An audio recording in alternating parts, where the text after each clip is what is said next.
Egypt begins with a contradiction, a civilization carved in stone, yet still reshaped every morning by water, wind, and people. Beyond the familiar silhouettes of pyramids, another country stretches through chalk deserts, crowded streets, coral shores, and river villages. Here, ancient gods once ruled imagination, while modern families continue negotiating heat, distance, memory, and the demands of everyday life. The farther this journey moves from postcards, the more Egypt feels less like a museum and more like a living argument with time. Some places inspire wonder, others unease, and a few leave questions that no inscription can completely answer. To understand Egypt, we must follow not only its monuments, but the landscapes and people that kept them meaningful.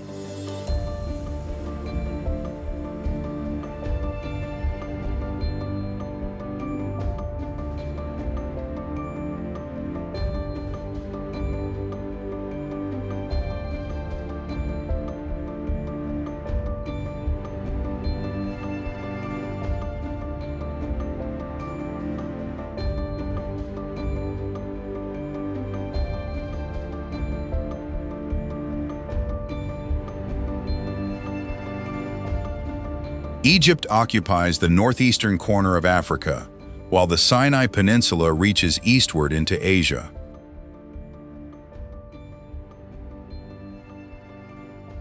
Most of the country is arid, making the narrow green corridor of the Nile appear almost impossibly precious.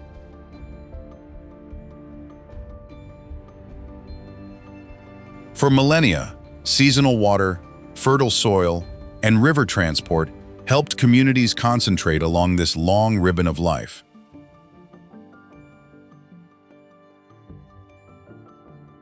Ancient Egyptians imagined the river through divine forces, including Hapi, a deity associated with abundance and inundation.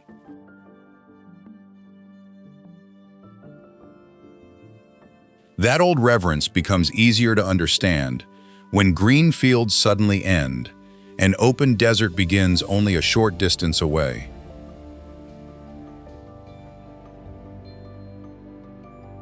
Modern Egypt is far more than its archaeological fame, connecting Africa, the Mediterranean, the Red Sea, and the Middle East.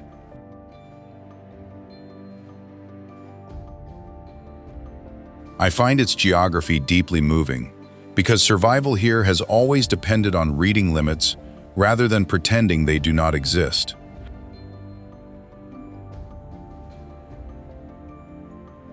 Our journey begins where those limits become most visible, in a desert landscape that seems almost detached from Earth.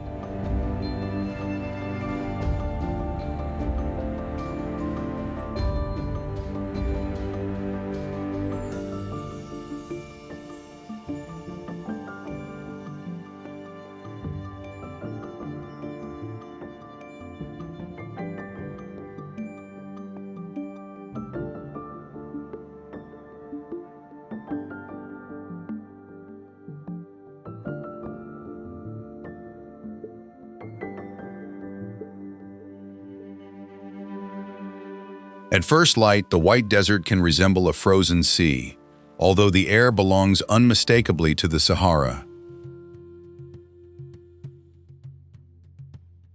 Chalk and limestone formations rise from the ground in shapes that wind and erosion have slowly stripped into improbable sculptures. Some stand like mushrooms, others like towers, animals, or silent figures, depending on the angle and imagination of the viewer. The landscape belongs to Egypt's western desert, far from the dense agricultural world concentrated along the Nile. Its pale surfaces reflect sunlight so fiercely that distance can become difficult to judge during the brightest hours. By late afternoon, Those same formations gather blue and violet shadows, changing character without moving a single grain. There is something unsettling about seeing so much open space, with almost no sign of permanent human presence.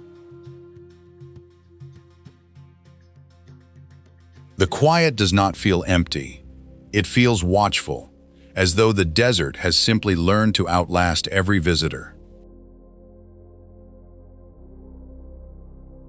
Local guides often use familiar nicknames for distinctive formations, turning geology into a kind of moving visual folklore. Yet no story is required to make the place strange, because erosion has already written forms more eccentric than invention. Wind remains one of the desert's most persistent sculptors, carrying fine particles that gradually sharpen, soften, and expose the rock. Temperature shifts can be severe, reminding travelers that beauty here is inseparable from physical vulnerability. At night, the pale ground loses its glare, and the sky becomes the dominant landscape, crowded with stars above the chalk plain. That transition can feel almost emotional, because a place that seemed harsh by day suddenly becomes intimate under darkness. The White Desert also challenges the usual image of Egypt as a country defined only by temples and riverbanks. It reveals a nation whose natural history can be as visually dramatic as its human history. What stays with me most is the patience of the landscape, shaped by forces too slow for a human lifetime to notice. From this world of stone and wind, the journey turns toward the element that made dense life possible at all, the Nile.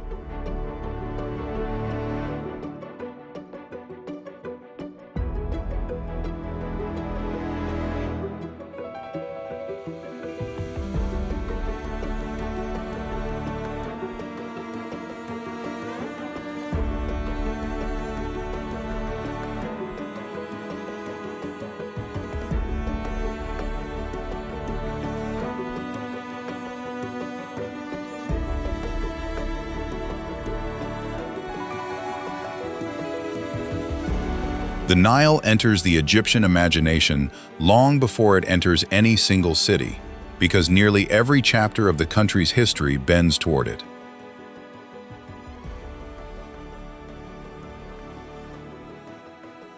From southern Egypt to the Mediterranean, the river creates a corridor of cultivation through terrain that would otherwise support far fewer people.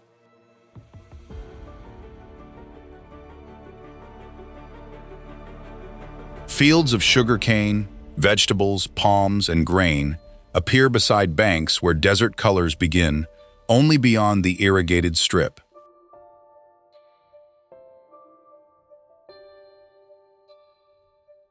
Boats have carried people, stone, crops, animals, messages, and ceremonies along this route for thousands of years.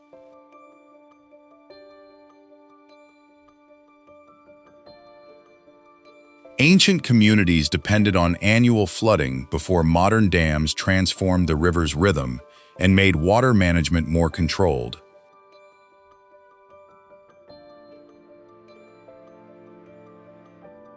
The river was never simply scenery.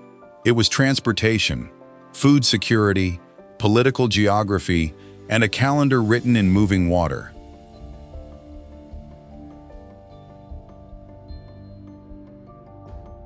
That practical importance helps explain why ancient religions surrounded the Nile with divine meaning and stories of fertility and renewal.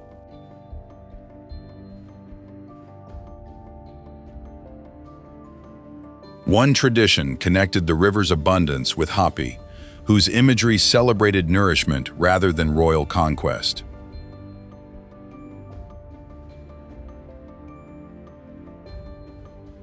Another layer of mythology tied the Nile landscape to the story of Osiris, death, restoration, and the promise that life could return.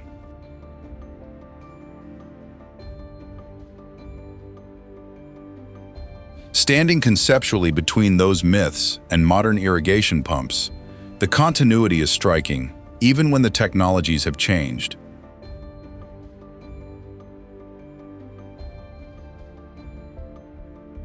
Felucas still introduce a slower scale of movement, their triangular sails catching winds that once guided generations of river travel.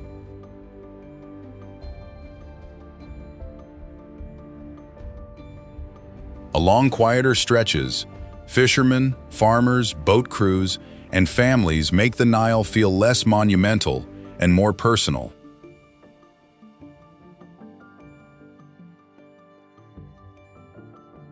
I am most drawn to the edges where wet soil darkens underfoot, and the desert waits visibly beyond the crops.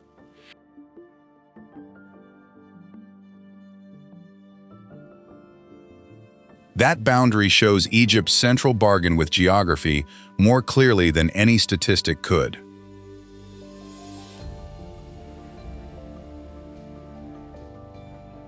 Cities developed beside this water, but so did temples, burial grounds, workshops, markets, and entire systems of belief.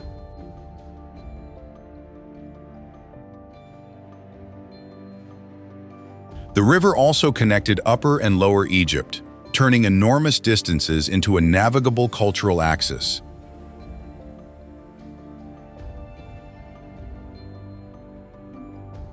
Modern dams brought electricity and greater control over flooding, while also changing ecosystems, sediment movement, and communities upstream.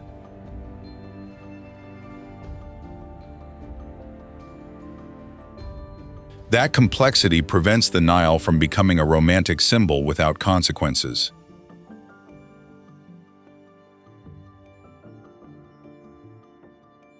It is both gift and responsibility, beautiful precisely because so much life depends on its continued flow.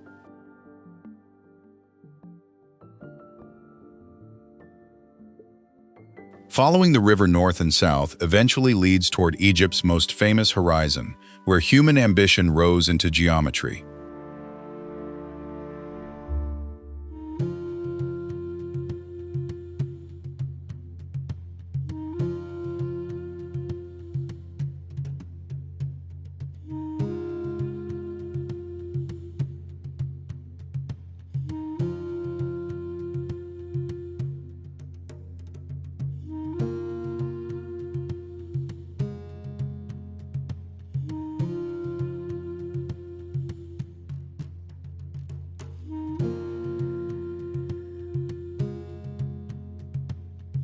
The Giza Plateau appears almost too familiar from photographs, yet its scale becomes stranger the longer one studies the proportions. The Great Pyramid was built for King Khufu and originally reached about 146.5 meters above the plateau. For roughly 3,800 years, no known human-made structure surpassed it in height. Khafre and Menkaure followed with their own pyramid complexes, creating a royal landscape rather than three isolated monuments. Temples, causeways, subsidiary pyramids, elite tombs, and boat burials once formed part of this carefully organized funerary world. The Great Sphinx adds another layer of mystery, combining royal authority with a form that still resists simple emotional interpretation.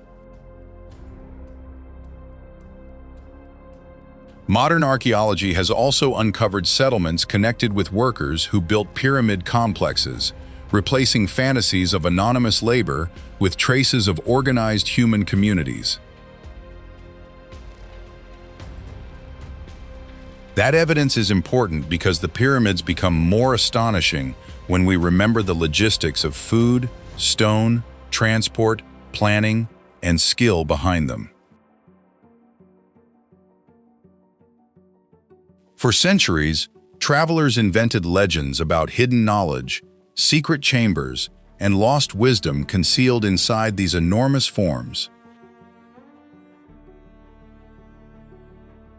Such stories reveal as much about later human imagination as they do about ancient Egypt itself.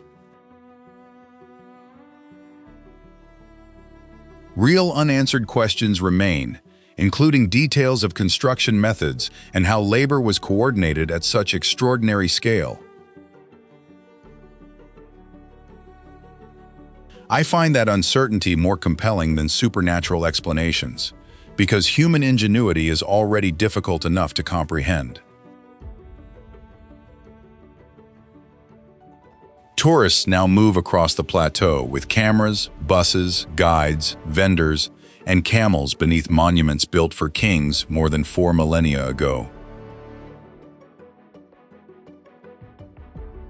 The contrast can feel almost surreal, as everyday commerce unfolds beneath architecture intended to challenge mortality. Wind sweeps sand against stone that once carried smooth outer casing, reminding us that even the most confident monument is still weathering. The Pyramid of Khufu survives as the last remaining wonder of the ancient Seven Wonders, but survival should not be confused with permanence. Every missing casing stone and eroded surface records time just as surely as a carved inscription. Perhaps that is why Giza feels less triumphant than expected. Its greatness carries an unmistakable undertone of fragility. The plateau asks an uncomfortable question about ambition. How much effort will humans invest in the hope of being remembered?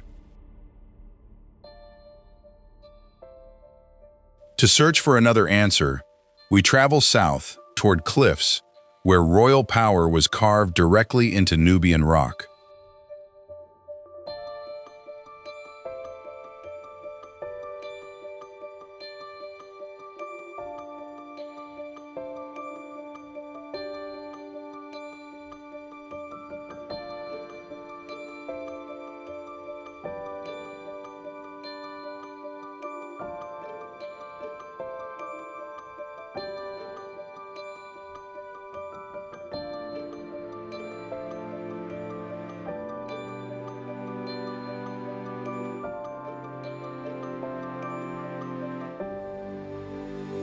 Abu Simbel emerges beside Lake Nasser with 4 colossal seated figures of Ramesses II facing outward from the cliff.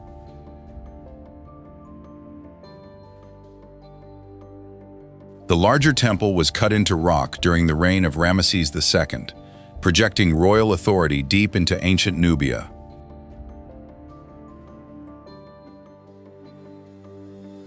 Nearby, a second temple honored Queen Nefertari and the goddess Hathor, giving the complex a rare balance of royal identities.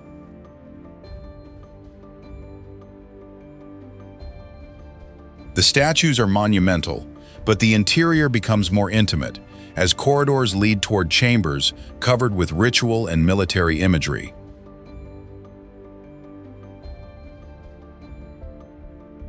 Twice each year, sunlight famously penetrates deep into the main temple around dates associated with the solar alignment, although modern relocation slightly altered the original setting.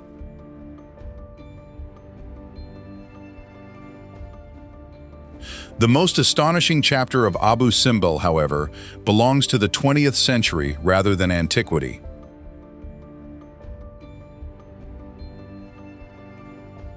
Construction of the Aswan High Dam threatened Nubian monuments with rising water, forcing an unprecedented international rescue campaign.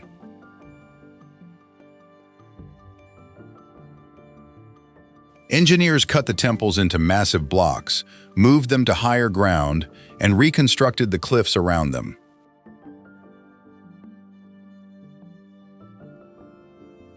UNESCO's Nubian campaign ultimately helped save numerous architectural complexes between Abu Simbel and Philae.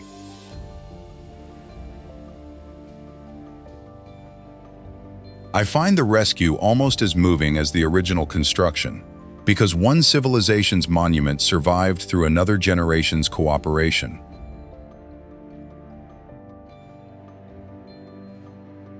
There is also a quiet sadness here, since saving stone could not fully preserve every landscape and community transformed by the reservoir.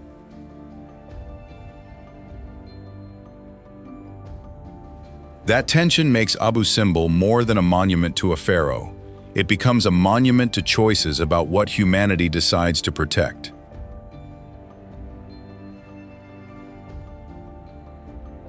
Ancient visitors may have read the temple as a declaration of royal permanence.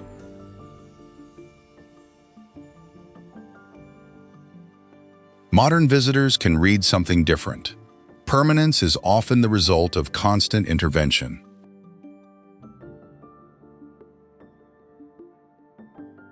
The enormous faces still confront the desert, but their present location tells a hidden story of disassembly, engineering, and return.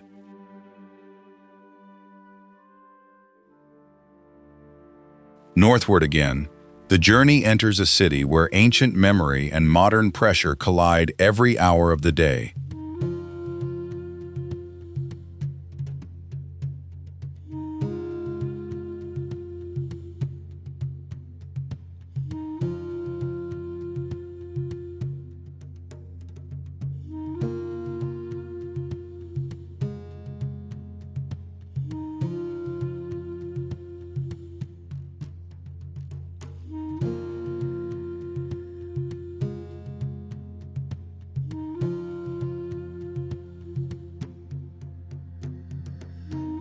Cairo does not introduce itself gently. It arrives through traffic, apartment blocks, minarets, horns, bridges, vendors, and a horizon blurred by dust.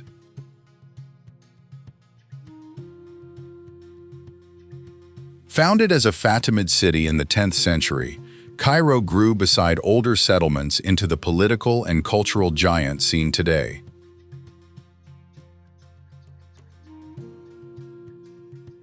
Historic districts preserve mosques, gates, schools, markets, and domestic architecture from many Islamic periods.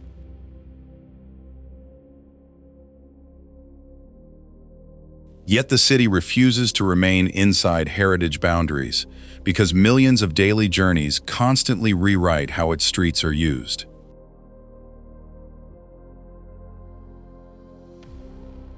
At Khan el-Khalili, metalwork, perfume, lamps, textiles, jewelry, and conversation compress centuries of trade into narrow lanes.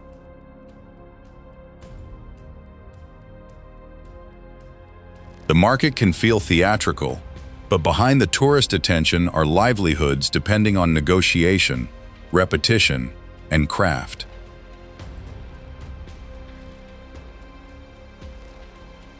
Elsewhere, coffee houses fill with talk while bread moves through crowded streets and small workshops open behind half-raised shutters.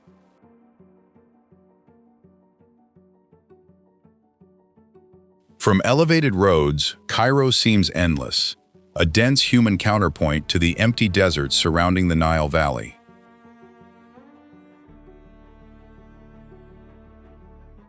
I find the city exhausting even in imagination, yet that intensity is precisely what gives it emotional force.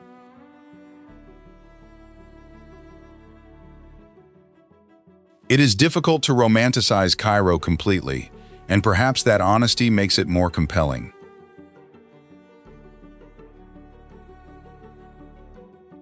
Pollution, congestion, noise, and inequality coexist with extraordinary architecture, humor, hospitality, and relentless commercial energy.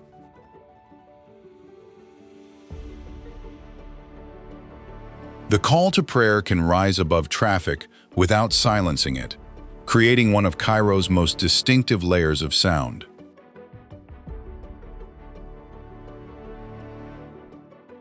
Ancient artifacts now sit inside museums, while new neighborhoods continue expanding across desert margins.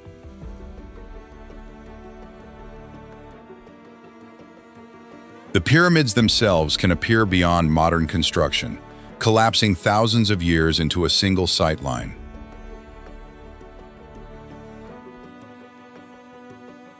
That visual collision challenges the idea that history and modernity occupy separate worlds.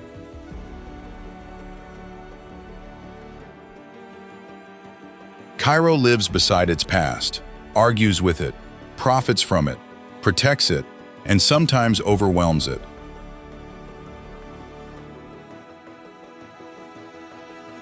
Leaving this density behind makes the silence of Sinai feel almost physically impossible.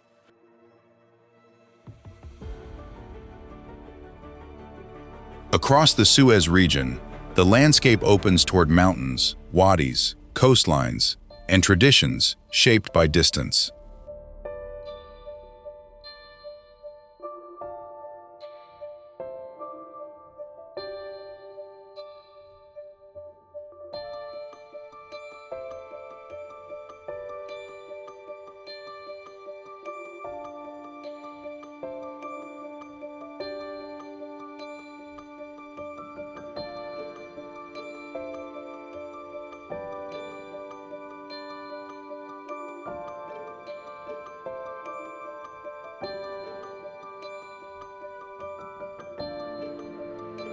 Sinai forms a triangular bridge between Africa and Asia, bordered by the Gulfs of Suez and Aqaba.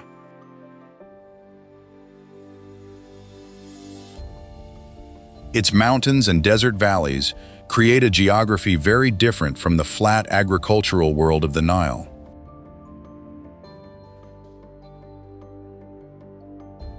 Granite peaks rise in the south, while long wadis cut through terrain where water may be absent for much of the year.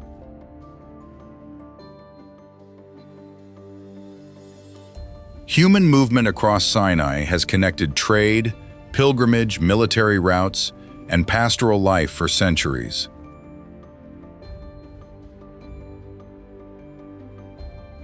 Religious tradition gives the peninsula extraordinary symbolic weight, especially through stories associated with Moses and sacred mountains.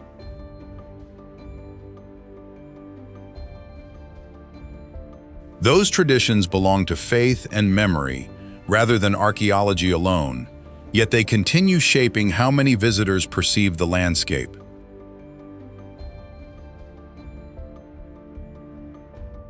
Standing before bare rock and vast sky, it becomes easier to understand why solitude became central to so many desert narratives.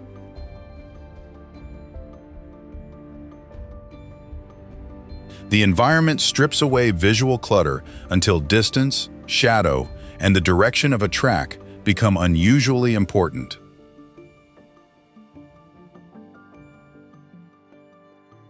Bedouin communities develop detailed knowledge of routes, wells, seasonal conditions, plants, and livestock across this demanding terrain.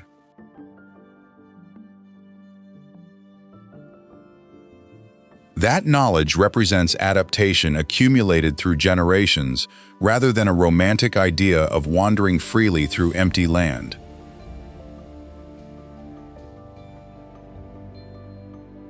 Modern roads, resorts, checkpoints, and tourism have changed how parts of Sinai are experienced and connected.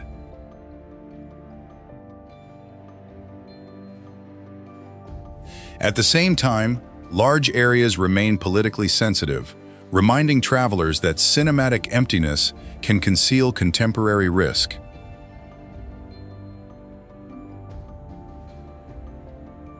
I feel a particular respect for landscapes, where beauty does not promise comfort.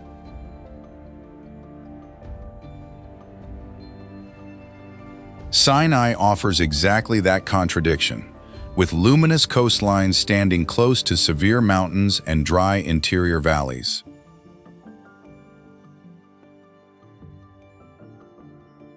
The peninsula's strongest stories often emerge from these boundaries: sea against desert, pilgrimage against isolation, tradition against rapid development.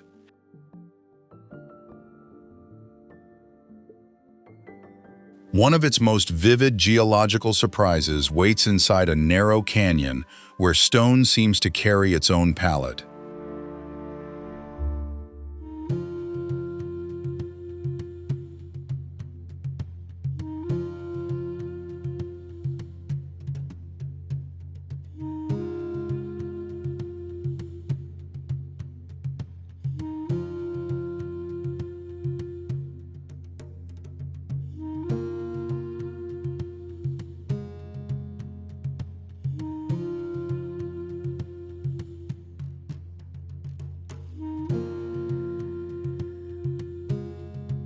Colored canyon draws the eye downward into narrow sandstone walls marked by bands of red, ochre, yellow, and muted violet. Water and erosion gradually open passages through the rock, exposing layers that now appear almost painted. Some sections tighten enough to make the surrounding walls feel larger than they are. Light changes everything here, turning the same surface warm, dark, or metallic within a short distance. The canyon is not monumental in the manner of Giza, yet its intimacy can feel more immediate. Instead of looking upward at a human achievement, the traveler moves inside a geological process still unfinished. I find that closeness slightly unsettling, because every polished curve suggests forces that required no audience and no architect.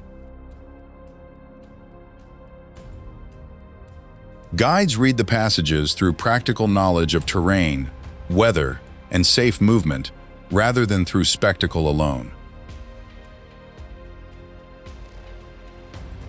The colors tempt the imagination into seeing waves, fabric, flames, or ancient painted walls where none were intentionally made. That resemblance creates a useful reminder. Human ornament often borrows shapes that geology invented first. Beyond the canyon, Sinai's story shifts from stone to the people who learned how to make a home in this demanding environment.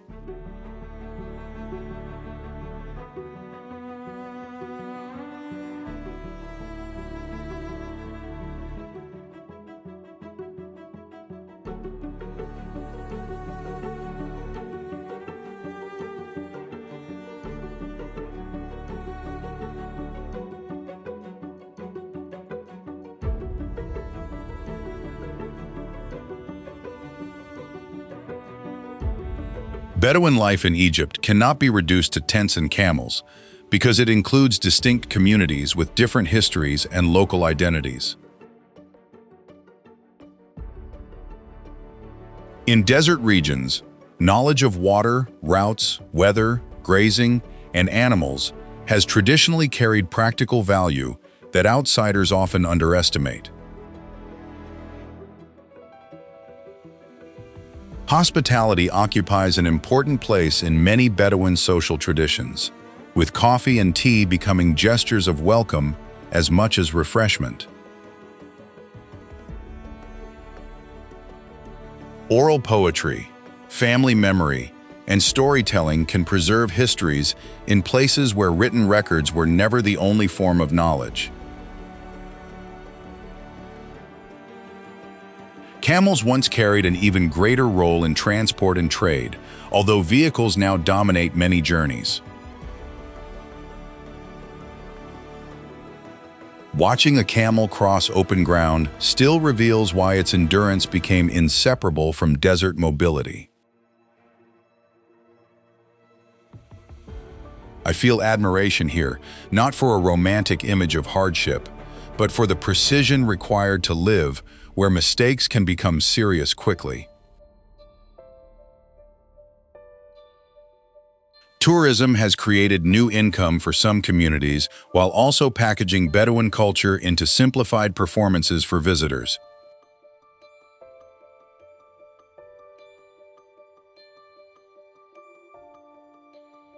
Philae seems to rise directly from the water, but the temple complex now stands on a Gilkia island, rather than its original island setting.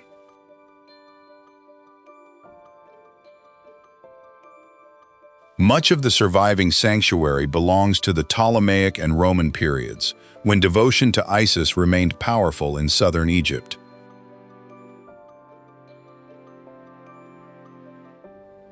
Isis was associated with motherhood, protection, magic, and the restoration of Osiris within one of Egypt's most enduring mythic cycles.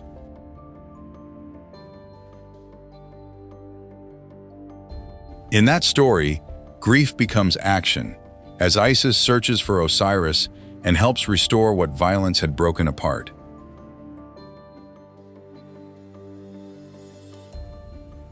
The myth gives the island an emotional resonance that feels different from temples built primarily around royal dominance.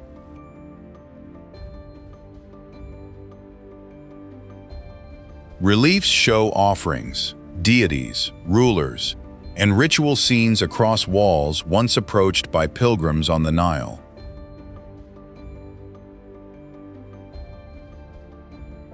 Later dams repeatedly threatened the old island with flooding, leaving parts of the complex surrounded or covered by water.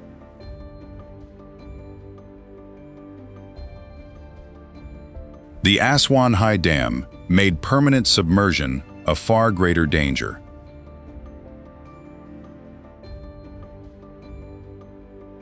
During the International Nubian Rescue Campaign, the monuments were dismantled and reconstructed on nearby higher ground.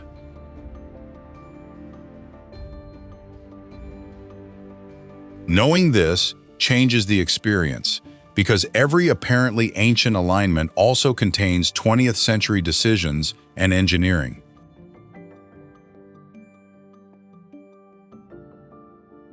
I find Philae unusually tender for a monumental site, perhaps because both its mythology and modern history revolve around recovery.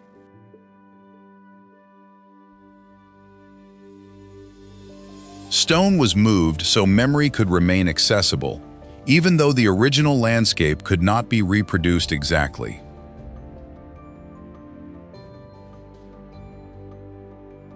The sanctuary therefore carries two stories of restoration, one sacred and legendary, the other documented and human.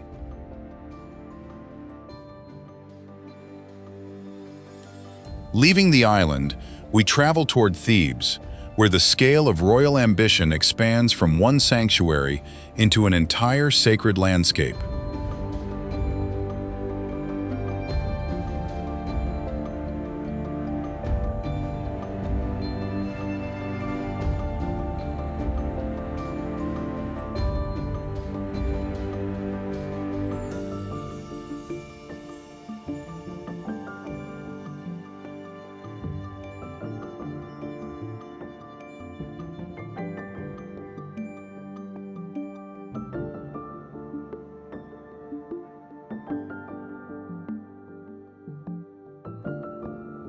Ancient Thebes occupied both sides of the Nile around modern Luxor, creating a landscape divided between ritual, residence, and burial.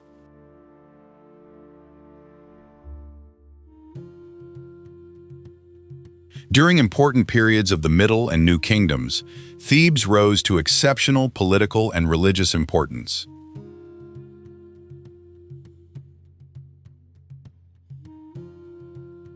On the eastern bank, Karnak and Luxor became major sacred centers, connected with Ammon and royal ceremony.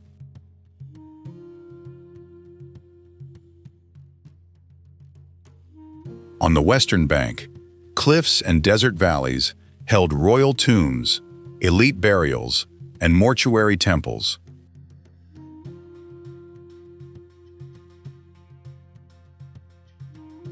That spatial arrangement makes Thebes feel less like a single ruined city and more like an organized landscape of beliefs.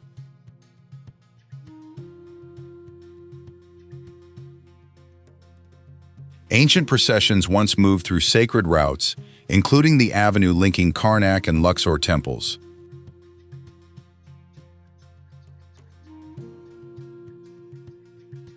The Nile itself separated and connected these worlds, turning geography into part of ceremonial experience.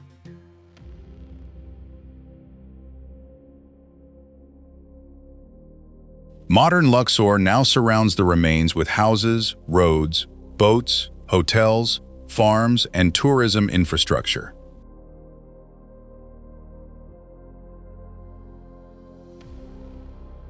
I find this coexistence more powerful than an isolated archaeological park because daily life refuses to disappear behind history.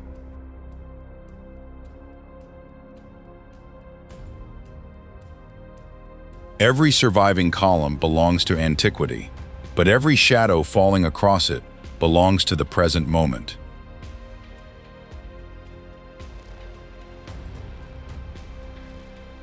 Thebes was built to express divine and royal order, yet its ruins now reveal the long disorder of time.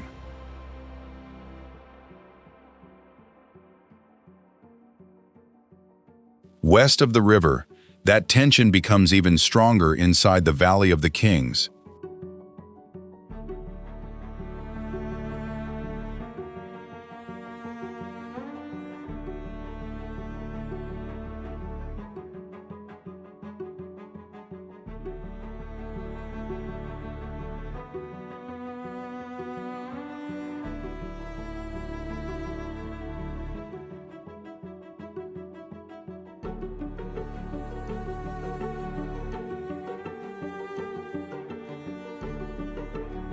The Valley of the Kings hides royal tombs inside dry limestone hills rather than announcing them with giant pyramids. New kingdom rulers chose this western landscape for burials cut deep into corridors, chambers, and descending passages. Walls were covered with sacred texts and images intended to guide the dead through dangerous stages of the afterlife. These scenes were not decoration alone. They formed a visual theology of night, rebirth, judgment, and cosmic order. The valley's secrecy did not prevent ancient robbery, and many tombs were entered long before modern archaeology arrived. Yet discoveries such as Tutankhamun's burial transformed the valley into a global symbol of archaeological possibility. That fame can obscure a quieter truth. Most tombs represent enormous labor dedicated to a future no living worker would witness. I find the painted ceilings especially haunting because stars were recreated underground for kings who expected to travel beyond death. Ancient belief turned darkness into a route rather than an ending. Modern visitors descend with electric light, following paths once imagined for souls, priests, and funerary equipment. From these hidden chambers, the journey crosses back toward Karnak, where power was designed to be seen in overwhelming daylight.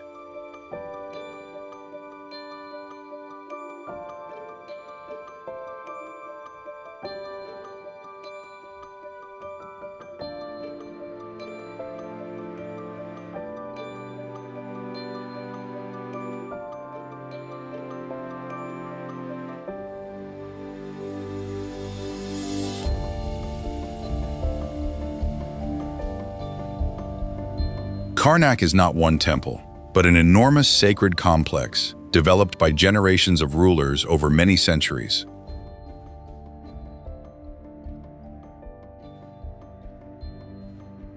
Ancient Egyptians called the site Ipet Sut, often translated as the most select of places.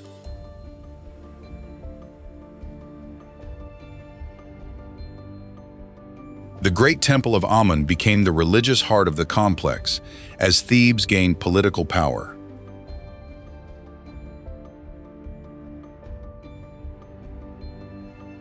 Successive kings added pylons, courts, chapels, obelisks, statues, and inscriptions, turning architecture into a record of competition and devotion.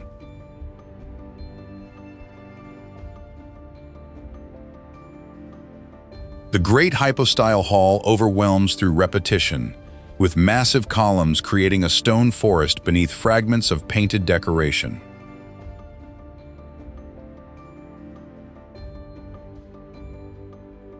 Walking visually through that hall, scale becomes almost physical even before any historical explanation begins.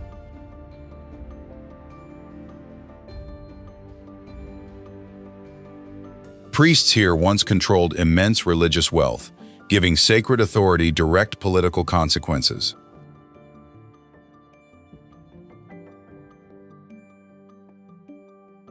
Processions connected Karnak with other sanctuaries, carrying divine images through carefully staged public rituals.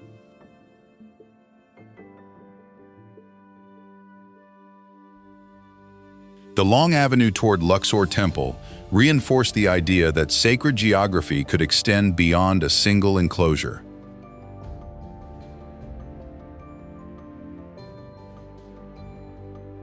Solar alignment along the main axis of Amun-Re's temple is still observed around the winter solstice.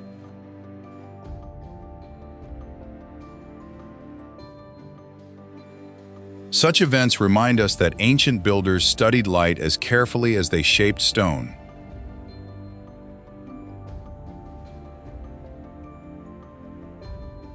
I feel both admiration and unease at Karnak, because grandeur here was designed to make hierarchy feel natural and cosmic.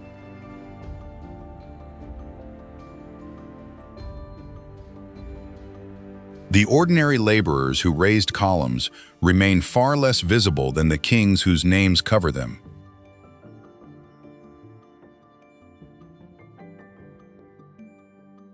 That imbalance is itself part of the story, revealing whose memory monumental architecture was intended to preserve.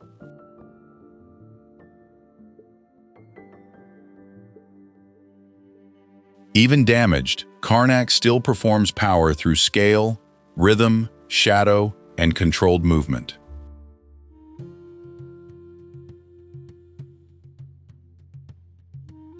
Across the Nile, another temple complex reveals a more defensive and militarized expression of royal memory.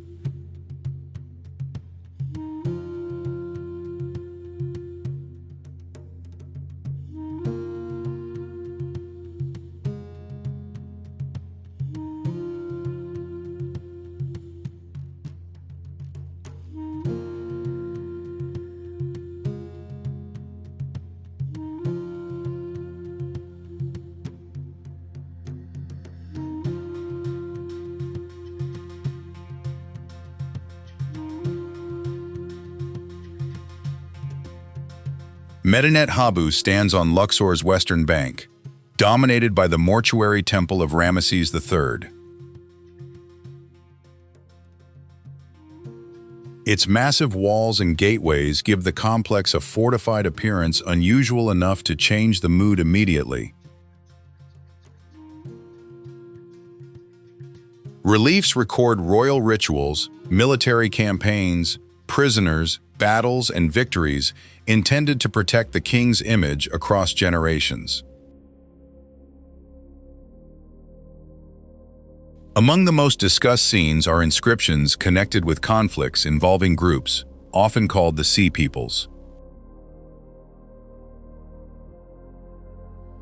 These records are historically valuable, but they also represent royal propaganda and should not be read as neutral reporting. That distinction makes the walls more interesting, because they show how power wanted events to be remembered. Color survives in protected areas, offering glimpses of a temple that once looked far less monochrome than modern photographs suggest. Courtyards and pylons repeatedly frame the visitor, creating a sequence of thresholds rather than one open monumental space.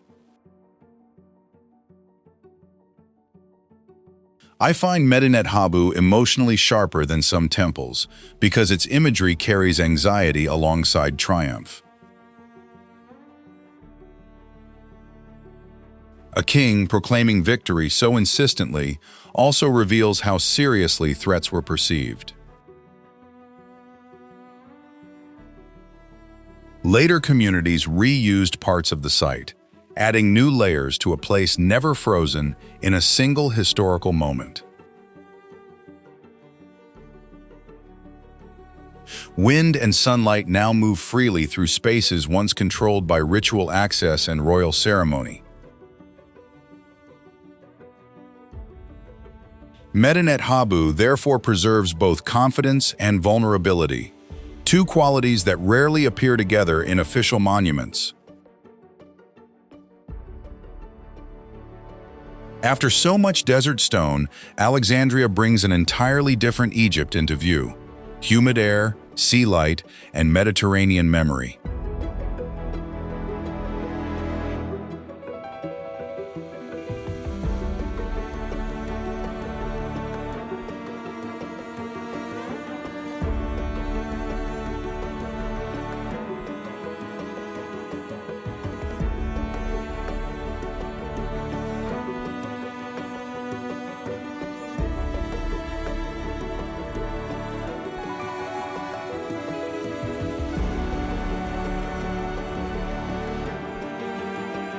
Alexandria faces the Mediterranean, with a mood unlike the Nile cities farther south, shaped by salt air, ports, and shifting horizons.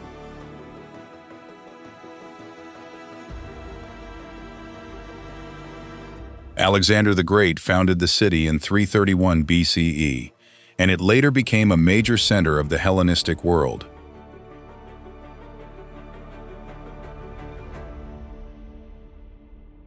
Its ancient library became legendary as a symbol of knowledge, while the pharaohs' lighthouse entered the list of ancient wonders.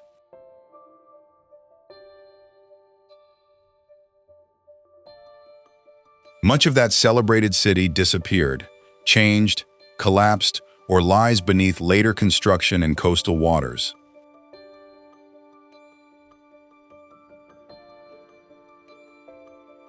That absence creates a strange form of archaeology, where imagination often begins exactly where surviving evidence becomes fragmentary.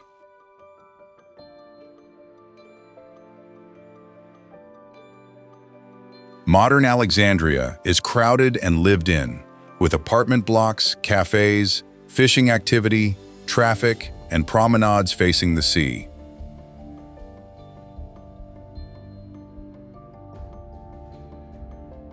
The Mediterranean brings cooler colors into the Egyptian journey after long stretches of gold, brown, and desert white.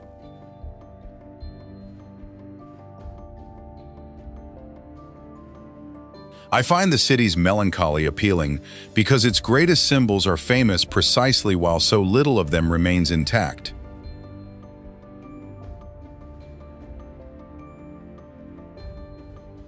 Here, memory belongs not only to pharaohs but to Greeks, Romans, Egyptians, merchants, scholars, sailors, and modern families.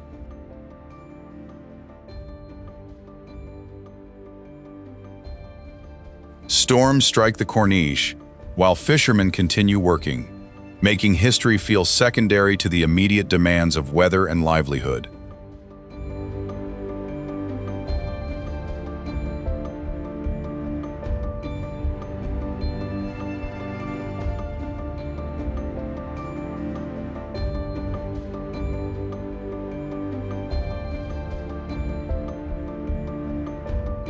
Dahab sits on the Gulf of Aqaba, where Sinai's dry mountains descend toward intensely blue Red Sea water.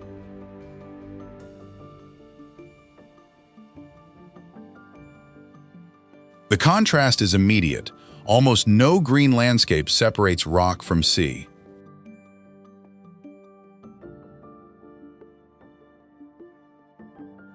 Coral reefs begin close to shore in many places, supporting marine life within water that can appear astonishingly transparent.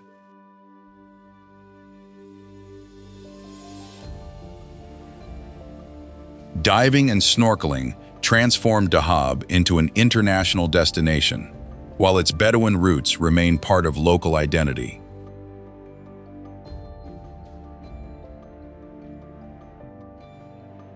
The famous Blue Hole nearby attracts experienced divers and has also gained a sobering reputation for fatal accidents.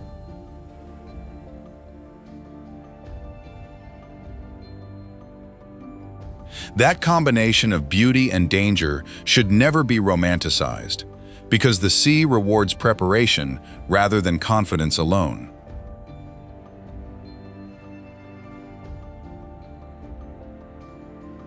Along the coast, cafes, camps, dive centers, and small hotels create a slower atmosphere than Egypt's major cities.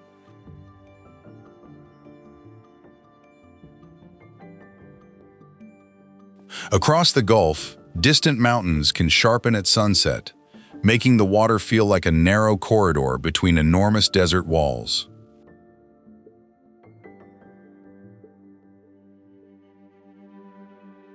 I find Dahab emotionally restorative after the density of temples and cities, but its calm is not the same as emptiness.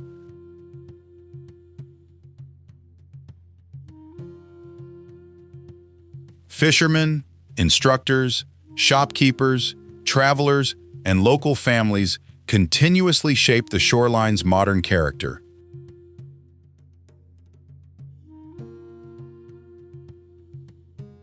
Underwater, coral architecture offers a completely different form of monument, built by living organisms rather than royal command.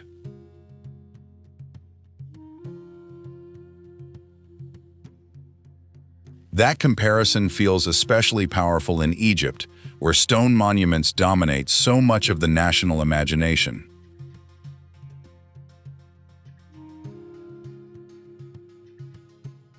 Here, fragility becomes obvious.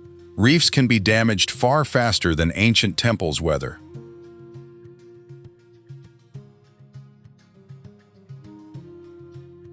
The coast therefore asks visitors for a different kind of respect, based on restraint rather than admiration alone.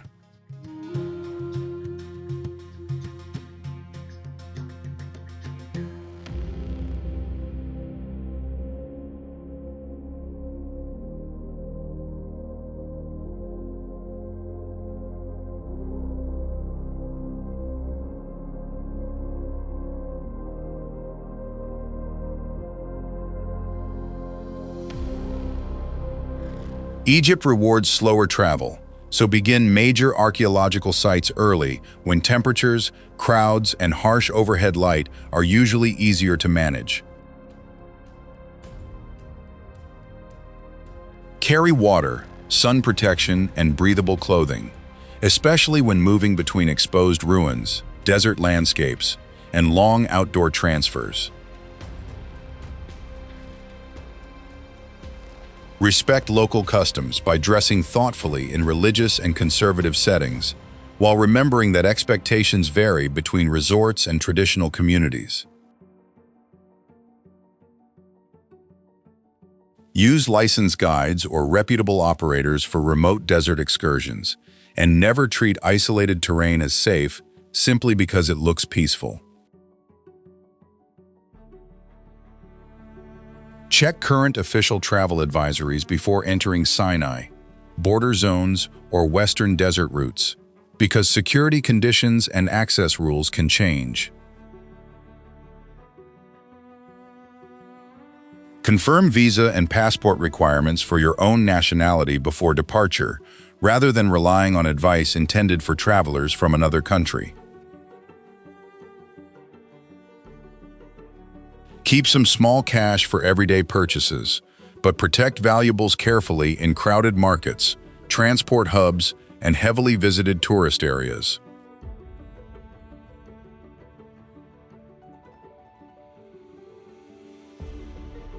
Egypt leaves me with a feeling far richer than admiration, because every grand monument eventually led back to water, labor, belief, and ordinary endurance. The White Desert, Nile, crowded Cairo, silent tombs, Sinai Mountains, and Coral Coast each revealed a different argument about survival. What lingers most is the contrast between things built to last forever and lives that keep adapting without making that promise. If this journey stirred your curiosity, tell us in the comments which part of Egypt changed your perspective the most.